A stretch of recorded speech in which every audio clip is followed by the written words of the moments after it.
प्रामाणिक समाधान। गुरुवर नमोस्तु। इच्छा पूरी ना हो तो क्रोध बढ़ता है, इच्छा पूरी हो जाए तो लोभ बढ़ता है। नीति वचन शिक्षा देते हैं कि जीवन में कैसी भी परिस्थिति हो धैर्य रखें, लेकिन ये संभव क्यों नहीं? देखो, ये सब चीज़ें संभव क्यों नहीं हो पाती? एक ही वजह, हम इन सब बातों को स्वीकारते हैं बुद्धि के स्तर पर। जिस दिन इन्हें हम हृदय के स्तर पर स्वीकारना शुरू कर देंगे, सब संभव होगा। बुद्धि में जो कुछ भी होता है, दिमागी जोड़ घटाव लगा लेते हैं, काम खत्म। व्याख्या और विवेचना तक हम अपने आप को सीमित कर लेते हैं। लेकिन जब हम हृदय से उसे जोड़ दें, हृदय के स्तर पर उतार लें, तो हमारी जीवन की दिशा और दशा सब परिवर्तित होती है। एक अलग प्रकार की प्रेरणा अंदर से प्रकट होती है, जो हमें आत्मनियंत्रण का पाठ सिखाती है। गुरुवर नमोस्तु। जो पूजन सामग्री होती है, अगर उसमें से फलों को घर का कोई सदस्य खा जाए तो क्या इसमें कोई दोष लगता है? देखिए, ये अच्छी बात है कि आप पक्षियों को दाना चुगाते हैं, और चूंकि अमेरिका जैसी दशा में, देश में पशु भी आपको मिलना दुर्लभ है, तो किसी अच्छे योग्य आदमी को दे दें। घर में अगर ऐसा होता है तो उसको आप बाहर ही निपटा के ले जाएं। अगर घर के बुजुर्ग उस निर्माल्य का सेवन करते हैं तो ठीक नहीं, और ज़्यादा अच्छा है अगर ऐसा नहीं हो तो वह आप वो द्रव्य चढ़ाए जिसे पक्षी भी खा ले। फल चढ़ाने के लिए आप बादाम चढ़ाइए। मैं यहाँ देखता हूँ रोज़ तोते आते हैं और बड़े मज़े से फोड़ फोड़ कर बादाम खाते हैं, और थोड़ा आप चाहें तो उसको उसकी मिगी चढ़ा दीजिए, फल भी चढ़ जाएगा और आप इस दुविधा से भी बच जाएगी। गुरुवर नमोस्तु। लीक लीक गाड़ी चले, लीक ही चले कपूत, लीक छोड़ तीनों चले, शायर सिंह सपूत। धर्मात्मा पिता के पद चिन्हों पर चलने वाले पुत्र को क्या कहा जाएगा? देखिए, ये जो बात कही गई है, जिस अपेक्षा और संदर्भ में कही गई है, उसे हमें उसी संदर्भ में लेना चाहिए। उस अपेक्षा में वो सही है, पर सर्वार्थ में नहीं। कपूत लीक पे चलता है, ये बात पूरी तरह लागू नहीं होती। देखिए, लीक का तात्पर्य क्या है? जो बुराइयों की लीक है, उनका अंधानुकरण करने वाला कपूत है, और जो अच्छाइयों को अंगीकार करता है वो सपूत है। तो अगर हम परंपरा को ढोते रहें, उन अर्थहीन परंपरा को, हाँ, लीक से तात्पर्य रूढ़िवादियों की है। रूढ़िवादिता अगर हमारे जीवन में हावी होती है तो वो अच्छे लक्षण नहीं है, और रचनात्मक दिशा में हम चलते हैं और उसका अनुकरण करते हैं तो वह हमारे लिए सदैव अनुकरणीय है। ये कहावत है, कहावत को कहावत के संदर्भ में ही समझना। ऐसा मत समझना कि कोई पुत्र अपने पिता का अनुकरण करता है तो कपूत है, बल्कि कुरान काव्य में तो ऐसा भी लिखा है कि वही सपूत कहलाने का अधिकारी है जो अपने माता पिता के कुलाचार का अनुकरण करते हुए अपने कुल का गौरव बढ़ाए, कुल के गौरव को बढ़ाए। तो ये सब वचन हैं, ये कहावतें हैं, जिस संदर्भ में कही गई है उसे वैसा ही लेना। गुरुवर नमोस्तु। आदर्शवादी लक्ष्य को प्राप्त करने के लिए किए गए संकल्प की ऊर्जा अंत तक बनी रहे, इसके लिए क्या करें? कुछ दिन पहले संकल्प के विषय में चर्चा आई थी। मैंने कहा था, अपने संकल्प को स्थिर बनाए रखने के लिए नित्य अपने संकल्प को याद करें। संकल्प पोषक आदर्शों को अपने साथ लेकर के चले, और किस उद्देश्य से हमने इस संकल्प को ग्रहण किया उसे अपने ध्यान में रखें। जहाँ भी हमारा संकल्प डगमगाने लगे, हम सावधान हों और संकल्प की पुष्टि का प्रयत्न करें। यदि ये पुरुषार्थ हमारा घटित हो जाए तो हमारा संकल्प सिद्धि में परिवर्तित होगा। गुरुवर नमोस्तु। जीव कब संयम नियम धारण नहीं कर पाता, क्या अणुव्रत एवं महाव्रत में इसके विषय में कुछ कहा गया है या किसी शास्त्र में इसका खुलासा किया गया है?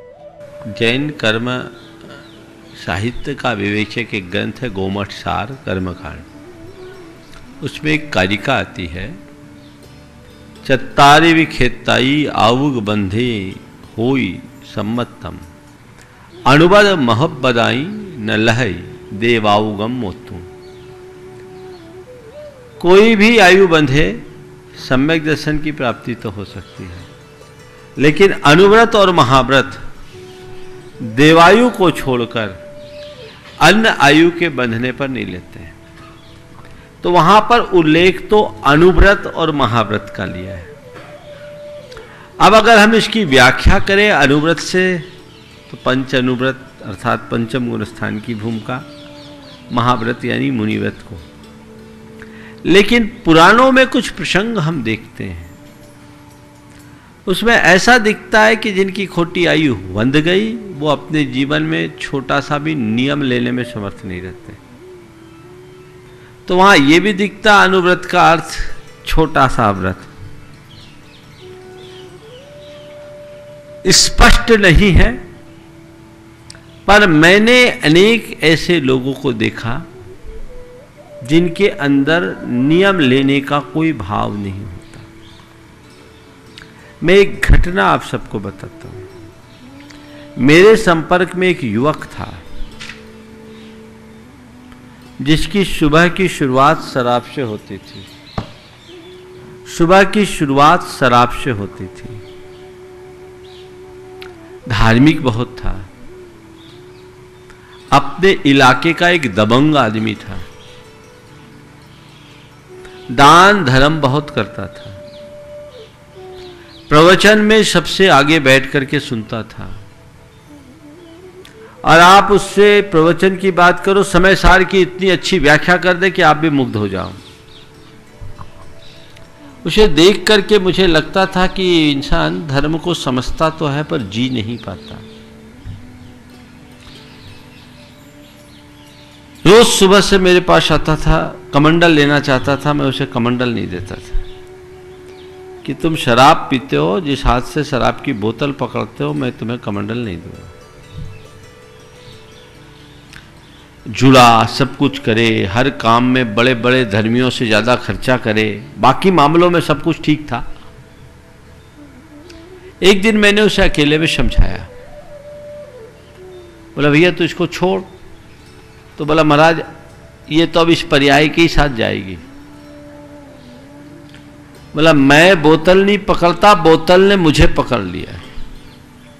मैंने उसे समझाया कि तू हिम्मत तो कर, 7 दिन के लिए छोड़, नहीं छूटेगी। मैंने कहा 3 दिन के लिए छोड़। बोला महाराज आप कह रहे हो मन से तो जाएगी नहीं, लेकिन आप कह रहे हो तो 3 दिन के लिए मैं प्रयास कर रहा हूं, पर मुझे मालूम है 3 दिन में सोऊंगा नहीं। 3 दिन का वचन दिया। 3 दिन पूरे हुए, चौथे दिन बोला महाराज आज 3 दिन हो गए, अब मैं जा रहा हूं। सुबह सुबह की बात, 5 बजे थे, गर्मी का समय था। चला गया, जो लेना था सो लिया। मेरे मन में एक भाव जगा, कहीं इस आदमी की आयु तो नहीं बंध गई। मन में आया, सब कुछ जानने के बाद भी संयम नहीं ले पा रहा है, कहीं इसकी आयु तो नहीं बंध गई। इस घटना के लगभग 8-10 महीने बाद एक दुर्घटना ने मेरी धारणा को पुष्ट कर दिया। उस व्यक्ति के ऊपर गांव के लोगों ने हमला किया। पहले तो 12 बोर की बंदूक चलाई। आप सुनकर ताज्जुब करोगे, छाती में अड़ा करके बंदूक चला रहे। उस समय भी वो शराब के नशे में था, लेकिन उसको विश्वास नहीं था कि लोग मुझ पर बंदूक चलाएंगे। दबंग था, दिलेर था। चला दो चला दो, चलाया, कारतूस अंदर फट गई, उसका कुछ नहीं हुआ, संयोग। फिर उस पर फरसा का वार किया गया, पूरा सिर फट गया। एक गांव की ही महिला ने उसकी रक्षा की, अपनी साड़ी से उसका सिर बांध के रखा। लगभग 4 घंटे के बाद एसपी के नेतृत्व में पुलिस पहुंची, तब उसे अस्पताल लाया गया, उसका इलाज हुआ। और आप सुन करके ताज्जुब करोगे, शाम को जब लोग उससे मिलने गए तो अस्पताल में अपने मित्रों के साथ ताश खेल रहा था। फिट, आज तक वो व्यक्ति फिट है। इस घटना ने मुझे कुछ चिंतन करने के लिए बाध्य कर दिया। शास्त्र कहता है कि आयु का बंद हो जाने से अकाल मृत्यु नहीं होती, और वो जो सिम्टम्स थे सब अकाल मृत्यु के थे। मैं जब विचार करता हूं, हालांकि ये दिव्य ज्ञानी का विषय है, ऐसा उसको जोड़ना नहीं, तो ऐसा लगता है कि जरूर उस व्यक्ति की आयु बंध गई होगी, इसलिए संयम लेने का भाव नहीं हुआ, और आयु बन गई थी इसलिए मरा नहीं। घटना बहुत पुरानी है। तो मैं आप सबसे यही कहता हूं, जब तक संयम लेने का भाव हो रहा है संकल्पित हो जाओ। कल आयु बंधेगी तो ये भाव भी दूर हो जाएंगे। अपने जीवन को सुरक्षित करना चाहते हो तो यही एकमात्र उपाय है। गुरुवर नमोस्तु। किसी किताब में लिखा है कि साउथ के जैन मंदिरों में बलिपीठ होती है। जैन मंदिर में बलिपीठ से क्या तात्पर्य है? देखिए, बलि का अर्थ वो नहीं है जो आपने समझ रखा। बलि का अर्थ पूजन भी होता है, और पूजन या यज्ञ, यज्ञ की पीठ यानी स्थान, यज्ञ स्थल को बलिपीठ कहते हैं, पूजा स्थल को बलिपीठ कहते हैं। जहाँ पर रह करके आप पूजा अर्चा करते हैं वो बलिपीठ है। तो दक्षिण भारत में मुख्य रूप से संस्कृत निष्ठ भाषा का प्रयोग होता था, वो हो गया। एक जमाना था जब भारत में लोग बहुत बातायत संस्कृत बोलते थे, क्योंकि हमारी गुरुकुलीन शिक्षा थी। लोग गुरुकुलों में शिक्षा अध्ययन करते थे तो उनको संस्कृत का ज्ञान हो जाता था। 1857 से जब से गुरुकुल प्रणाली को अंग्रेजों ने अवैध घोषित किया, धीरे धीरे हमारी वो एक भाषा जो पूरे देश को एक सूत्र में पिरोती थी, वो भाषा हमारे हाथ से चली गई, और अब उसका स्थान अंग्रेजी ने ले लिया, जो पूरे देश को बांट रही है। गुरुवर नमोस्तु। मन एक तरफ ज्ञान वैराग्य की ओर जाता है तो वहीं दूसरी तरफ संसार के मोह को नहीं छोड़ पाता। मन दोनों तरफ खिंचता है, ऐसे में क्या करें? देखो, दोनों तरफ मन तब तक खींचता रहेगा जब तक हमारे पास पूरी तरह खींच कर नहीं आओगे। इधर खींच कर आ जाओ, फिर बाकी काम हम संभाल लेंगे। ये मन के संस्कार है, न चाहते हुए भी उधर जाता है। मैं तो इसे बड़े सकारात्मक दृष्टि से देखता हूं कि जो आकंठ विषयों में निमग्न रहने वाला व्यक्ति यदि जीवन में बदलाव घटित करता है तो ये उसके जीवन में बड़ी उपलब्धि है। किसी के मन में हल्का सा खिंचाव होना और किसी का उसी के पीछे पागल हो जाना, इसमें बड़ा अंतर है। आप अपने पास्ट को देखेंगे तो आप शायद इस स्थान पर खड़े होकर के पाएंगे कि कभी मैं उनके पीछे पागल था। अब पागल से हट करके हल्का सा झुकाव है, खिंचाव है, खिंचाव के बाद झुकाव, और झुकाव के बाद अलगाव होगा। धीरे धीरे क्रम से आप करते रहिए। तो यदि पागलपन कम हो गया है तो ये भी एक उपलब्धि है। आपको थोड़ा सा खिंचाव दिख रहा है तो इधर चाव बढ़ जाए तो वो खिंचाव कम हो जाएगा। इधर का चाव जैसे जैसे बढ़ेगा उधर का खिंचाव बढ़ेगा, घटेगा, आपका झुकाव घटेगा, जीवन में बदलाव घटेगा। गुरुवर नमोस्तु। भाव विशुद्धि के लिए द्रव्य शुद्धि की क्या आवश्यकता है? गृहस्थी की जिम्मेदारी को पूरा करते हुए साधना के मार्ग पर कैसे बढ़ें? सबसे पहले भाव विशुद्धि के लिए द्रव्य शुद्धि की क्या आवश्यकता है? देखिए, द्रव्य शुद्धि माध्यम है, बिना द्रव्य शुद्धि के भाव शुद्धि नहीं होती। हाँ, द्रव्य शुद्धि हो और भाव शुद्धि हो ये कोई ज़रूरी नहीं है। कई बार ऐसा भी देखने में आता है कि लोगों की द्रव्य शुद्धि तो खूब होती है, भाव शुद्धि नहीं होती। मैं थोड़ा शब्दों को स्पष्ट कर दूं, एक बाहरी पवित्रता और एक भीतरी पवित्रता। द्रव्य शुद्धि से मतलब शरीर की, वस्त्र आदि की शुद्धि, और भाव शुद्धि यानी मन की शुद्धि। तो मन पर बाहरी आवरणों का बड़ा व्यापक प्रभाव पड़ता है। आप केवल इससे अनुमान लगा लें, शायद आपने ही मुझसे कभी कहा था जयपुर में, जब हमने आहारचर्या में एक ड्रेस कोड घोषित कर दिया कि स्त्री पुरुष सब वाइट कपड़े पहन करके ही आहार दें। सब बाहर वाले भी ध्यान से सुन लो, नहीं तो आते हम बाहर से आए। गुरु के पास आओ तो कम से कम आहार देना चाहते हो तो कपड़े तो अपना लाओ, माल भी पराया, कपड़ा भी पराया, पुण्य अपना। ये क्या तरीका है? ये नहीं होना चाहिए, पुण्य भी पराया हो जाएगा। फिर तो वस्त्र पहनना शुरू किया लोगों ने। मुझे जहाँ तक ध्यान है शायद आपने ही कहा था कि महाराज जी सोले के ही कपड़े पहनते थे, रंगीन कपड़े और इन सफ़ेद कपड़े में फीलिंग में अंतर आ गया।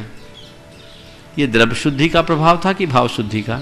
हम रोज पूजा में ये पंक्तियां पढ़ते हैं, द्रव्यस्य शुद्धि मधिगम यथान रूपम, भावस्य शुद्धि मधिकाम अधिगंतु काम।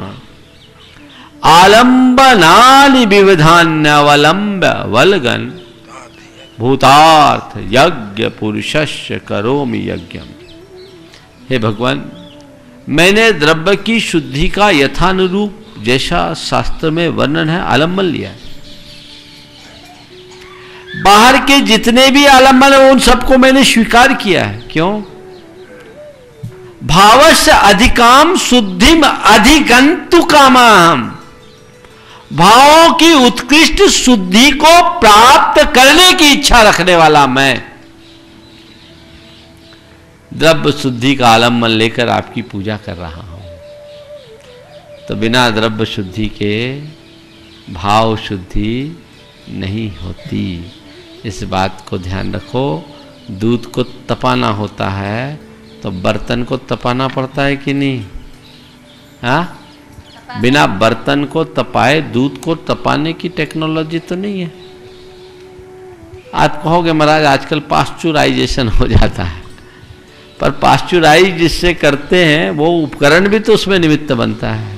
आलंबन चाहिए, बिना द्रव्य शुद्धि के भाव शुद्धि नहीं होती। गृहस्थी की जिम्मेदारी को पूरी करते हुए साधना के मार्ग पर हम कैसे बढ़ें? गृहस्थी को की जो भी दायित्व हैं उन्हें एक दायित्व मानकर के स्वीकार करना और दायित्व मानकर निभाना भी साधना है।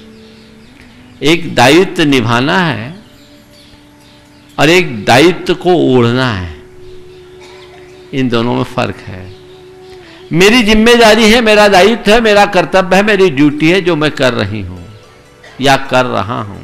ठीक है, जैसे पूरा होगा मैं निकल जाऊंगा। और नहीं मैं नहीं करूंगा तो कौन करेगा, ये तो मेरा ही करना है, मेरे भेदा होगा नहीं। अब ये और ये और ये और ये वही मेरी प्राथमिकता में हो गए तो व्यक्ति कितना भी धर्म करे उसका धर्म भी धर्म नहीं है। कंसेप्ट पहले क्लियर कीजिए। तो जब तक दायित्व है दायित्व का निर्वाह कीजिए, उसमें उलझिए मत। गृहस्थी के दायित्व के साथ स्वयं के उत्तरदायित्वों को भी पहचानिए। स्वयं के उत्तरदायित्वों को जब आप पहचानेंगे तभी आपके जीवन का पथ ठीक तरीके से प्रशस्त होगा। गुरुवर नमोस्तु। अवधि ज्ञान से मनः पर्याय ज्ञान विशुद्ध है, लेकिन अवधि ज्ञान का क्षेत्र पूरी त्रसनाली है। मनः पर्याय ज्ञान का क्षेत्र 45 लाख योजन है, इतना कम क्यों?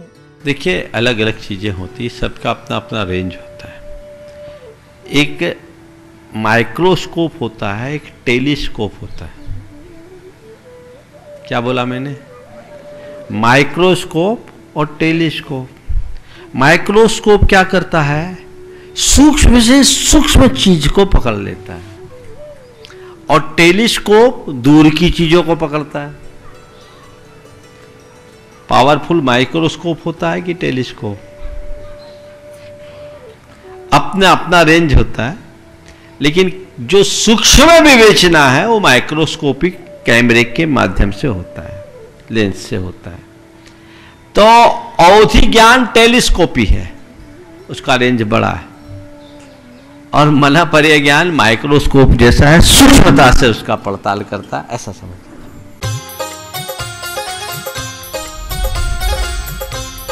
प्रमाणिक समाधान।